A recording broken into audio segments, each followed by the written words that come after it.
ערב אוסקר בעין גדי. אתם מוכנים? נוער עין גדי, שמעתי יש אתרי באוסקר, מי שזוכה מקבל אתרי. אדיר בלקום אתם לא זוכים.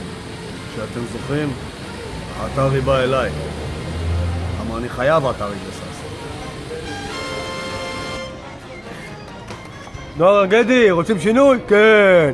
מוכנים לזה, לערב אוסקר? תהיו ילדים טובים, תעשו בלגן ותהיו ילדים טובים. ואם מישהו יעשה בעיות, תבואו אליי, אני אספר לך עליי. תהיה במברוק. עין גדי, אתם מוכנים? עין גדי, אתם מוכנים? בהצלחה בטקס האוסקרים. שיקות.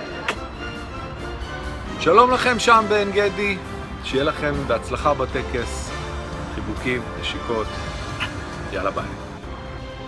שלום לילדי פנימיית עין גדי החמודים, אני יניב ביטון ורציתי לאחל לכם בהצלחה בטקס האוסקרים הנוצץ שלכם, ובחלומי כולם זוכים, צאו לדרך בהצלחה. עין גדי, אתם מוכנים? המון בהצלחה בטקס, תהנו, תבלו, תחגגו, ורק בשמחות. עין גדי, אתם מוכנים לערב האוסקר? עין גדי, אתם מוכנים?